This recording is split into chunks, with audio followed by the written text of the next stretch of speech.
Vanakkam. Vanakkam. Thank you very much, Grace, for that great introduction. It's an honor to be with all of you today. You heard from Grace Pushparani about my own involvement in prosecuting the leaders responsible for the genocide in Rwanda, where 800,000 men, women, and children were hacked to death in a period of only 100 days in 1994. Also my work in Sierra Leone, where there were more than 100,000 victims who with great cruelty were killed and raped and mutilated by amputations of hands and arms and legs. And on my work after that, I've been struggling and working with victims' communities to hold to account the perpetrators of similar crimes in more than a dozen countries. But today I'm here to talk about justice for the mass crimes committed in Sri Lanka in the conflict that ended in 2009. That conflict included crimes that cost tens of thousands of human lives, innocent lives, with thousands of those victims still missing. There were crimes committed on both sides, certainly by the LTTE, who killed thousands of innocents in bus bombings and suicide attacks, and made the widespread use of children as soldiers, which violates international law. But the far greater loss was in the Tamil community, with an estimated 40,000 civilians killed in the so-called no-fire zones in the last 3 months of the conflict in 2009. And there has been no genuine process for truth or justice on any side. Many of the LTTE leaders who could have stood trial were killed, many in cold blood, on orders delivered from the highest level after their surrender and while they were helpless. Now, justice and accountability means more than trials and shouldn't be seen entirely as a process of courtrooms. Because first and foremost, and absolutely essentially, one must establish the truth. And after establishing the truth, then one can focus on prosecuting the most serious offenders, not the low-level people that were drafted into it, some of them children, but the leaders who made it happen, who benefited or sought to benefit from those crimes. And then there's the matter of repairing the injury, the pain, the loss, the humiliation, the disempowerment, the need to respect and provide equality for the survivors and their community, and to prevent it from ever happening again. But as I said, it's the truth first, because the survivors of those who suffered and died need to know what happened to their loved ones. They need to resolve the issue when they have no information about where those loved ones are today or when and how they died. They need to close a forever bleeding wound. But then we need justice of serious offenders in order to prevent vengeance. So often when there are horrible crimes, the lower level perpetrators are often incited into it by leaders who remind them and incite them by talking about historic injury to their people, unanswered calls for justice in the past, essentially saying that other group, they did it to us. They did it to your fathers, to your grandfathers, the people before you, and they'll do it again unless we kill them before they came. In the former Yugoslavia, Serb leaders incited violence against Catholic Croats and Bosnian Muslims, reminding Serbs that the Croatian state allied with Nazi Germany and together treated Serbs as subhumans, reminding them that the Muslims were there because the Turks had occupied and oppressed Serbia for half a millennium. We also need justice, particularly of high-level offenders, because impunity breeds impunity. And in Sri Lanka, over its history for the last 72 years, there has been no accountability when mass crimes have been committed. There was, for instance, the suppression of the JDP rebellion, in which perhaps as many as 50,000 young people were killed. Occasionally, mass graves are discovered, but it's too dangerous to investigate because there's still many in power with blood on their hands. Indeed, many in power were able to act ruthlessly, to threaten, to kill, because they knew they could get away with murder. What does it mean, this absence of justice, for the Tamils of Sri Lanka? Well, I learned really first from talking to them when I visited the island for the first time in February of 2012. Now, since the end of the conflict then, and then it was 2.5 years or so since the conflict ended, there had been development in the north, in the Tamil area, in the northeast, including in the area where the war had ended. There have been houses built, there have been some roads built, there have been some improvements. But when you spoke to Tamils, they said it's, like we're in a colonized country. This development, it's not us. It's not us that are doing it. It's not for us. Large tracts of land were in the hands of the military, far more than they needed for defense purposes. There were military stores everywhere you turned, or businesses that were competing with Tamil civilian ones. And there was also that bleeding wound, bleeding in so many families, where they didn't really know what had happened to their loved ones.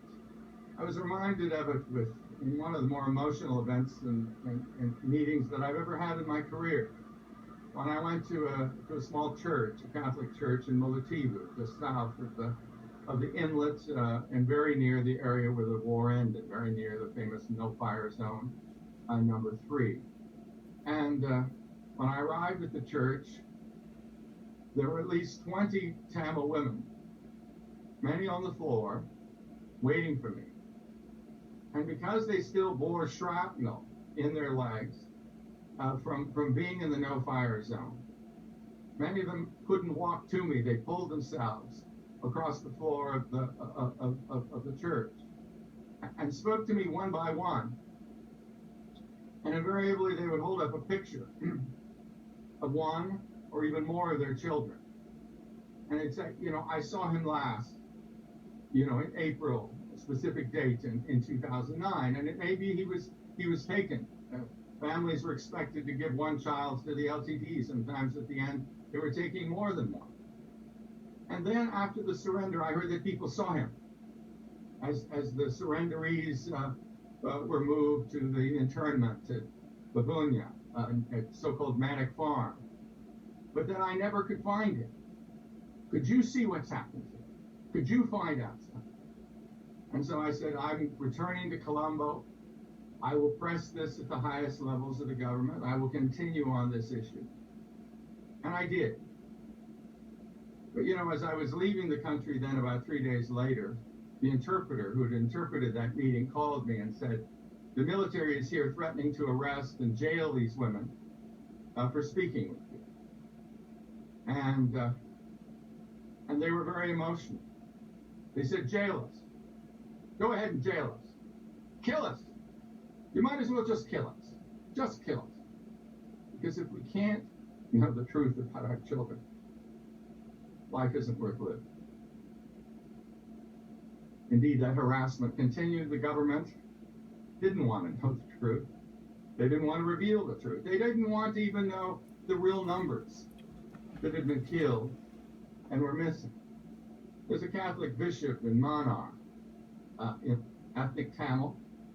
If you've met him, he will show you the statistics, a population, a survey that was done in late 2008 of the districts, of the people living there in those districts in Navani in the end of 2008, that were then surrounded, entirely surrounded by the government forces. It was a cage which became tighter and tighter and tighter as the conflict continued. And there was no escaping that cage alive. And the numbers between those that were living in those districts when it was surrounded and those that were later interned at Manic Farm, where close to 200,000 were interned at the end of the conflict. The numbers, there was 100,000 people missing, more than 100,000. And indeed, there had to be, given at least 40,000, according to the United Nations, that have been killed during that ending conflict. The UN witnesses were there for much of that time. Hospitals were hit, even though the coordinates were provided to the government. Supplies were stopped. Not enough medicine, not enough food came in to that area, given the population. And so people were weakened and starved. The government established 3 separate no-fire zones, each of them further east until they were finally in that beach area near the Indian Ocean. And in each of them, ferocious bombardment occurred. And people described one child after another being killed, and people blown to bits, and body parts, and the horror of that, day after day after day, for a period that went on for 3 months. And just in terms of the period when it was possible to calculate the death and extrapolating it, the numbers can't be less than 40,000.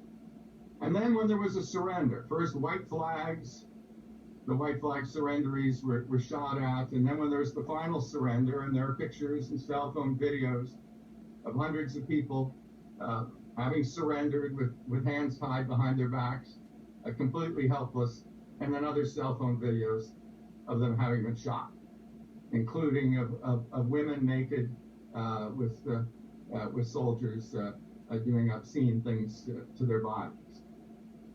Government, of course, denies that any of that occurred. In fact, says no civilians, 0 civilians were killed, and there's never been a conflict in which that was true. One of the commissions that was established under international pressure from called the LLRC Commission, actually, after talking with people, came to the conclusion that there were at least 6 incidents in which civilians had been killed. But that was referred to a military board of inquiry, which secretly closed it, dismissed the allegations without any further investigation. Now, why is this a concern to me coming from outside the region? These are crimes against international law. They could be prosecuted if there were an international tribunal created, like there was for Yugoslavia or Rwanda, or the way the Security Council has sent cases to the ICC. They could be, frankly, prosecuted in other countries under most laws, because these crimes there's universal jurisdiction for, or can be, depending on a state's laws. The kind of crimes are war crimes, crimes that involve intentional attacks against civilians during conflict, or indiscriminate attacks against civilians. Indeed, when you fight a war, you focus on the enemy's strengths. You focus legally on the soldiers and on the sources of supply. You don't focus on the civilians, and you need to distinguish between civilian and military targets. And when it's done indiscriminately, so that so many thousands of civilians are killed, that's a war crime under the Geneva Conventions, of which Sri Lanka is a state party. Then there's the customary or common law international of crimes against humanity that's been with us since Nuremberg. These are widespread or systematic attacks against the civilian population, many times on an ethnic or a political or a racial or a religious basis, in which case these are also persecution as the crime against humanity. But any of the violence that occurs is part of a widespread or systematic attack against the civilian population is a crime against humanity. There's also the question of whether this was genocide, a crime that the world recognized after the Holocaust in a convention adopted in 1948 and is now recognized as universal international law. Genocide, however, takes a showing that there was an intent to destroy, for instance, in this case, an ethnic a religious group in whole or in significant part, through killing or through other infliction of serious bodily injury or serious mental injury. Now, of course, if there's intent to drive people off of their land, the cases have said, no, that's not a genocidal intent to destroy it. If there's an intent to destroy a culture, an intent to destroy a political group, the law says no. There's no such thing as cultural genocide under the law. There's no such thing as political genocide. If there's a indiscriminate killing of tens of thousands, killing civilians because there might be some combatants among them, that's certainly a war crime. But the intent to do that is. These are all horrible crimes that could be prosecuted internationally. In the former Yugoslavia, where there were more than 100,000 killed, and where it often seemed, in particular the Bosnian Muslims were targeted for destruction, the court held that really there was no genocide except for the cold-blooded murder of 8,000 Muslim men and boys at Srebrenica, a crime that happened 25 years ago this week. Because in that situation, there was an intent to destroy this group in significant part. I'll leave it to courts to make that determination, but obviously this is the kind of case that deserves to be judged. Now, there is no court with jurisdiction internationally. There's no tribunal that would be established. If you tried to establish one in the Security Council, I think China would veto it, and we're not in the business now of establishing these big tribunals like we had for Yugoslavia or Rwanda, frankly, tribunals in which many Indians, many Sri Lankans were involved. And the Security Council wouldn't send a case to the ICC. There'd be a veto there as well. And of course, I worked for the U.S. government. I don't always support what the U.S. government has done, but for 6 years under President Obama, I was ambassador at large for global criminal justice. And one of the things I did was press with my colleagues in the State Department for Sri Lanka to do the right thing, because that's the primary responsibility. Not to have it go to The Hague, not to have it go to an international court, but to confront these things at the national level. That's why I was there in February 2012. That's why I returned in January of 2014 when they called out a big demonstration against it. What we asked for was do it yourself, and we went to Geneva with the support of India in 2012 and 2013 and passed a resolution asking that Sri Lanka do a genuine accountability process on their own, and they didn't do it. And so in 2014, we pushed for an official inquiry from Geneva, and that was mandated in March of 2014, finally reported in August of 2015. And anyone that wants to really know the full details of the horrors of this war should read that report. But meanwhile, there was an election in Sri Lanka in January of 2015. And there was an election which resulted in the election of President Sirisena. It was a signal that the Sri Lankans really wanted to be back among honorable nations. There was concern about corruption. There was concern about this massive multi-billion-dollar project in the southeast to build a port and a whole a new community and industry around an area that the Rajapaksas came from, with deep indebtedness to China for that gold-plated project. And so there was a change. When this solid report came in, the Sri Lanka government joined in accepting it and saying, now we're going to do accountability. And there was a resolution unanimously passed in Geneva by the United Nations Human Rights Council, Resolution 30/1. It promised truth about the missing. It promised prosecution of serious offenders. It promised a court that could even include foreign judges to ensure its independence, not necessarily American judges, but judges from the region, particularly from Commonwealth countries, and also promised reparations. Frankly, there was no real progress.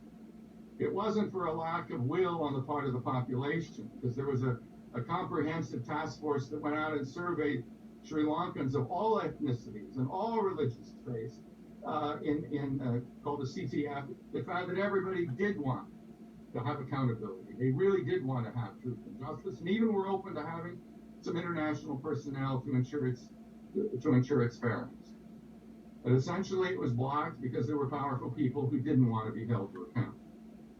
There were some emblematic cases. There were honest, and there are honest people in all communities in Sri Lanka that pressed forward for justice, not directly on the cases involving the Tamil victims, but on ways in which the same guys who had committed these horrible crimes against innocent Tamils continue to commit acts of torture, continue to abduct political enemies and disappear them, continue to be engaged in torture and other crimes, and continue to use state institutions as their corrupt piggy banks.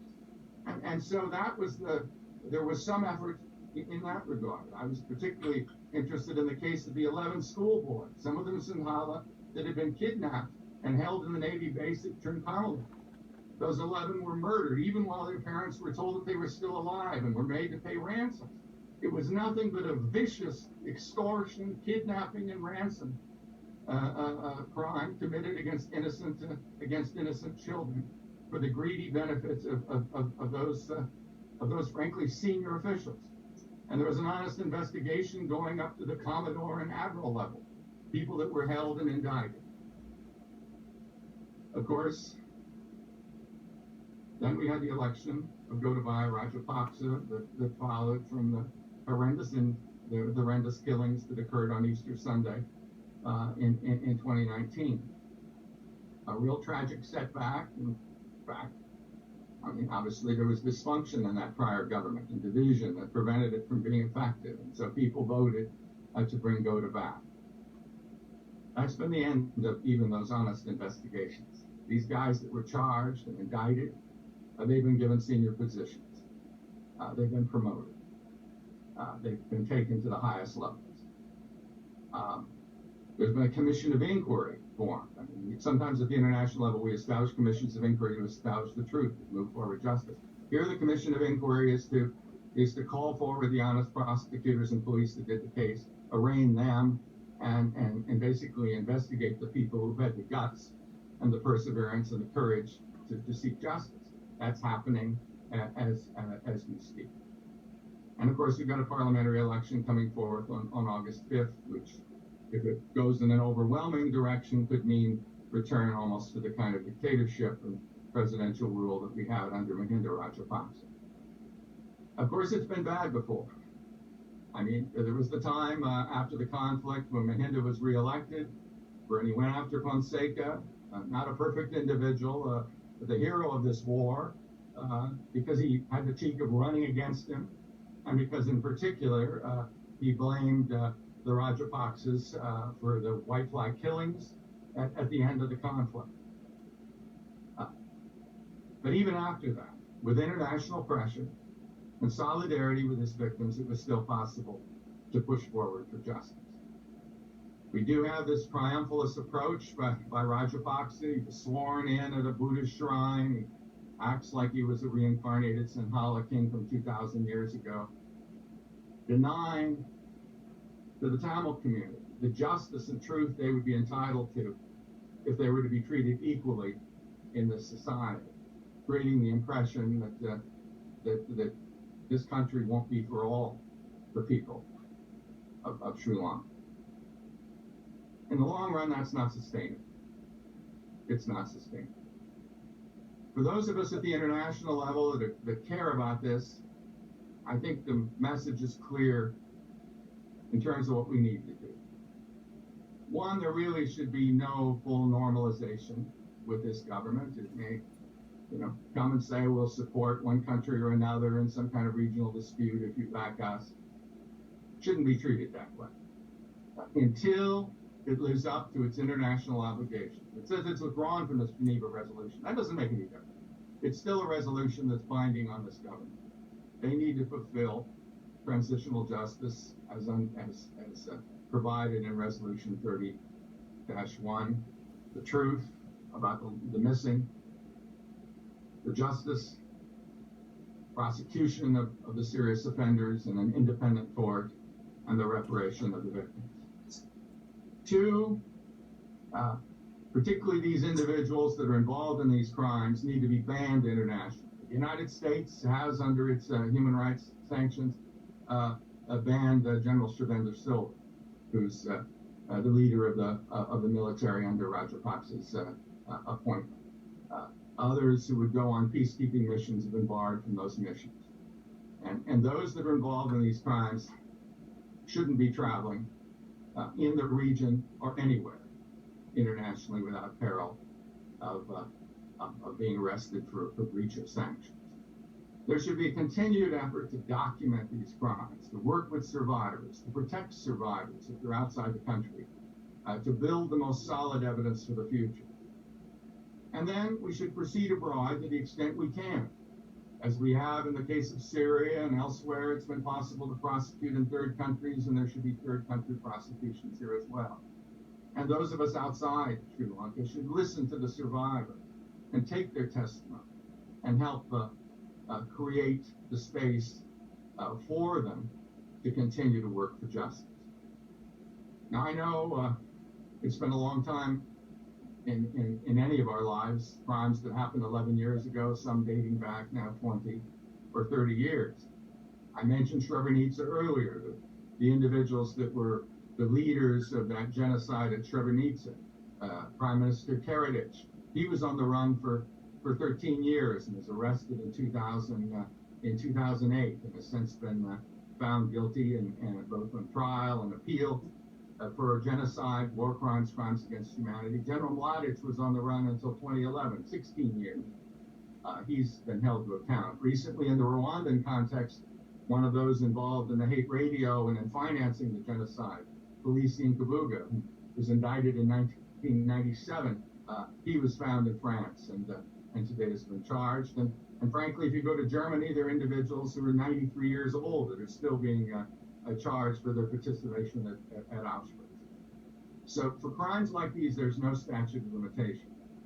And all I can say is that the same justice that the victims had for those crimes is due the Tamils of Sri Lanka, and for as long as I live, I will continue to do what I can to assist that cause of justice.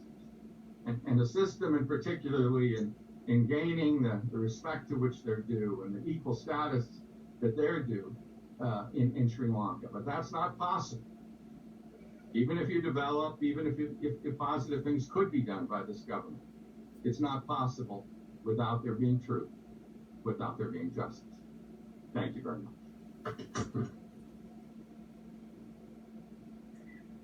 Thank you so much, Ambassador, for your personal knowledge, experience, and giving us this very, very important and powerful speech. Thank you so much.